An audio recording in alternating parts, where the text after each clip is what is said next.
Analyse the trend. What it means, कोई भी इससे समझो. अस्यूमिंग कि ये सिंपल मंथ्स हैं और यहाँ पे एक आपको ये स्पाइक नजर आ रही है, एक डिक्लाइन नजर आ रहा है. ठीक है, क्योंकि सैंपल छोटा है तो सैम्पलिंग एरर ज़्यादा होने के चांसेस हैं. आपका सैंपल इस तरह का आ गया जहाँ पे बहुत बड़ी क्लिप आ गई, उसमें सैम्पलिंग बायस मौजूद था, उसमें स्क्यू मौजूद था सैंपल छोटा होने की वजह से. तो इंस्टेड कि मैं इतना बड़ा क्लिप दिखाऊं, मैं कहता हूँ कि मैं 1, 2, 3 महीने को एवरेज करूँगा. हर महीने एक महीना निकलता है, मतलब यहाँ पे मैंने किया जैन फेब मार्च को टोटल. अगले महीने जो मैं रिपोर्ट करूँगा, मार्च के बाद अप्रैल आया तो मैं जैन को निकाल दूंगा, फेब मार्च अप्रैल आ जाएगा.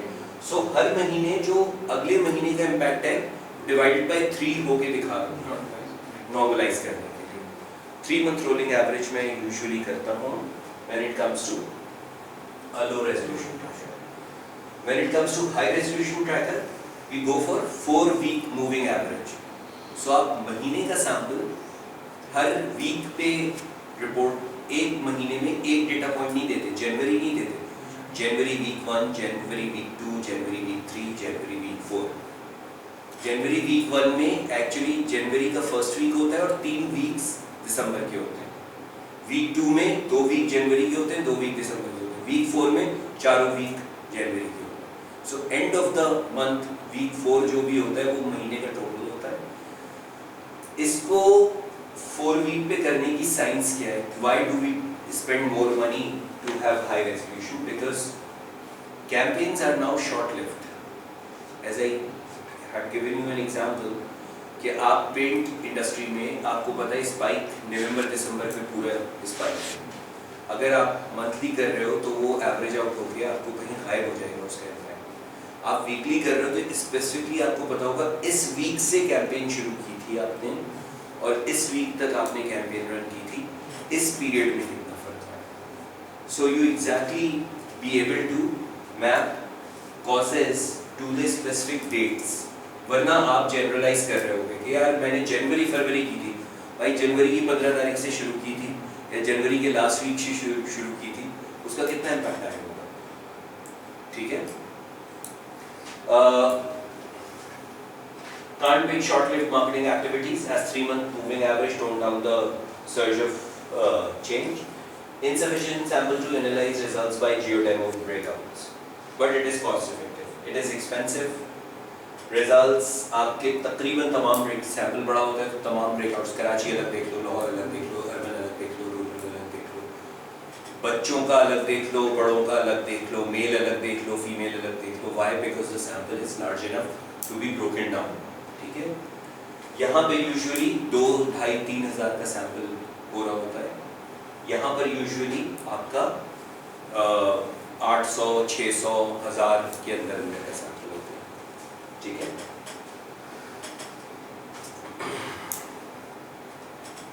And as I just, जो कुछ भी आप देख रहे हो ये वीकली की एग्जाम्पल है. वीक वाइज आपने जो इसको क्लब किया हुआ 4-4 वीक्स को, week 1 to 4, week 2 to 5, week 3 to 6 and so on. Trends क्या हैं? अब it could be town, it could be usage, जो भी आप देखना चाह रहे हो, एंड ऑल द कॉजेस. ठीक है. You link that and you try to analyse results accordingly. Then ये ब्रांड हेल्थ ट्रैकर आपको ये भी बता रहा होता है कि जी आपकी प्रोडक्ट लाइफ साइकिल जो BNC की हमने बात की थी उसके बॉटलनेक्स की आइडेंटिफिकेशन कर रहा होता है. So there are 3 bottlenecks for every brand. ठीक है. The first bottleneck is brand salience, यानी top of mind. Salience means salience is your top of mind. So against the total awareness, आपका top of mind, this green line basically depicts the industry standard. ठीक है. The green line depicts the average line. This is the industry average. आप सारे brand plot करते हो, उसके ऊपर regression line draw करते हो. regression line basically is kind of an average of all the brands plotted around it. ठीक है? So which means कि आपके जब आप ये ड्रॉ करोगे तो आपको पता चलेगा if your brand is happening to be above the industry line, that means your performance is better relative to the total awareness. एक ब्रांड है जिसकी total awareness 100 है या 90 है और उसका टॉप ऑफ माइंड 60 है. एक ब्रांड है जिसकी 90 ही है ब्रांड ई की, लेकिन उसका टॉप ऑफ माइंड रिलेटिवली 10 है. तो 90 टोटल अवेयरनेस के साथ 10 टॉप ऑफ माइंड होना, 90 लोग मुझे जानते हैं लेकिन सिर्फ 10 का टॉप ऑफ माइंड है. 90 लोग मुझे जानते हैं लेकिन मैं 60 का टॉप ऑफ माइंड हूँ. Who would be the market leader? 60. Of course 60 वाला होगा ना. ये ब्रांड कौन सा होगा? ये ब्रांड होगा जिसको हम कहते हैं classical graveyard positioning. Graveyard positioning यानी भाई साहब मरने वाले, जब नाम लो तो याद आ जाते हैं, जब नाम लो तो याद आ जाते हैं, अदरवाइज जो है वो आपकी इवोक सेट में नहीं होते, टॉमस बॉन्ड में नहीं होते, आपके एडेड में होते हैं. ठीक है? So your graveyard positioning is something that you avoid as a marketer. You always try to be in this quadrant somewhere. ठीक है? Second आपका bottleneck होता है creating trials. So creating trials again versus all those who are aware of your name, ever used कितनों का है. So the brands having their position above the green line, above the industry norm, are performing better. For example, in this case, brand A is relatively very small, but performance of brand A is the best across the industry.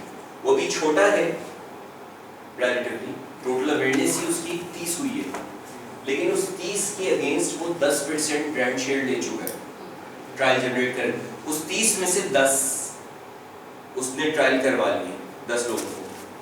ये वाला brand 90 पर है लेकिन 90 में से ये सिर्फ 60 को कन्वर्ट कर सका है. ठीक है? So 60 divided by simple math, 60 divided by 90 would be 66%. ठीक है? 60 divided by 90 would be 66%. Okay, say this is 20 out of 25 out of 30. So 25 out of 30 would be about 80%. ठीक है? 25 84 something percent versus this brand 60 out of 90 66%. तो इसका जो conversion है trial generate करवाने का, इसकी टोटल अवेयर तो बहुत सारे लोग हैं, लेकिन उसमें से सिर्फ 66% लोगों को इसने ट्रायल जनरेट करवाया है. ये ब्रांड जो है इसकी अभी बेस तो छोटी है, टोटल लोग ही कम जानते हैं इसको, लेकिन उसमें से ये जितने लोग इसको जानते हैं उसमें से 80-85% लोग ट्राई कर चुके हैं. So which brand is performing better? Irrespective of its scope, this brand performance on trial generation is better. इसकी कैंपेन ट्रायल जनरेशन पे ज़्यादा अच्छा काम कर रही है versus बड़े ब्रांड. In other words, ठीक है? दूसरी आपकी हो गई ट्रायल. तीसरी आपकी जो बॉटलनेक होती है वो होती है retention. Retention is ever used versus current use. ठीक है? सो जितने लोगों ने भी टोटल आज तक इस्तेमाल किया उसमें से कितने लोग आज भी यूज कर रहे हैं इज योर रिटेंशन. भाई ट्रायल जितनों में हो गया है उसमें से कितने रुके हुए मेरे पास और कितने चले गए. सो एवर यूज्ड के अगेंस्ट अगर मैं अपना करंट यूज देखूंगा तो मुझे रिटेंशन पता चल जाएगी. एंड अगेन इंडस्ट्री नॉर्म से जो बेहतर कर रहा होगा वो ऊपर आ रहा होगा. अब जैसे ये ब्रांड बी की एग्जांपल देखो, अगर तीनों में सेलियंस पे ये बहुत अच्छा है, ट्रायल पे भी ये मुनासिब काम कर रहा है, but when it comes to retention it is performing under the industry average, under performer है, यानी इसकी डिक्लाइन का पीरियड जो है वो शुरू हो रहा है. This is how you decipher कि कौन सा ब्रांड लाइफ स्टेज की किस जगह पर खड़ा है. ये ब्रांड इस वक्त ग्रोथ पर है. क्यों ग्रोथ पर है? इसकी अभी टोटल बेस तो कम है, बट ट्रायल में ये बहुत अच्छा काम कर रहा है और इसकी रिटेंशन भी बहुत अच्छी है.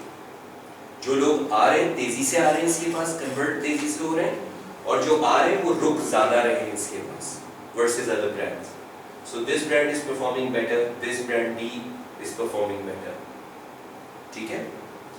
So this is how ये charts जो है ये green line draw कैसे होती है? regression line आप plot करते हो यार SPSS में simple अब तो इतने सॉफ्टवेयर्स मौजूद हैं even Excel में you can do that.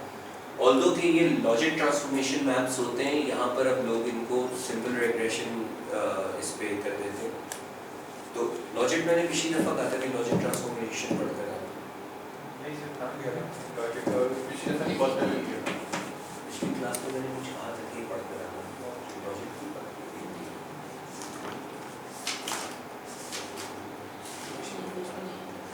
Logic की बात ओके खैर प्राइमरीली ये होता लॉजिक रिग्रेशन से होना चाहिए लेकिन अब लोग सिंपल रिग्रेशन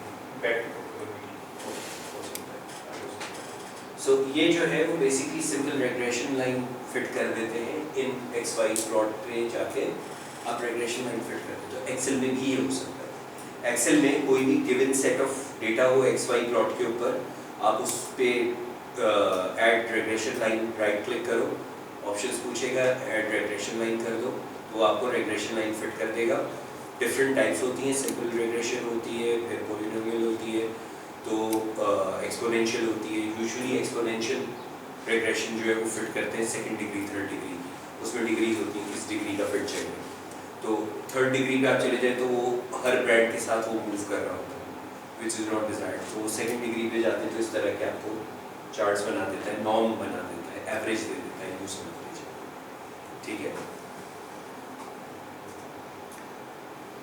क्वेश्चंस ज़्यादा हो गए हैं क्या आज बहुत फ्लैट फ्लैट चल रहे हो सारे फ्रीक्वेंसी हाई हो गई है क्या मसला है हाँ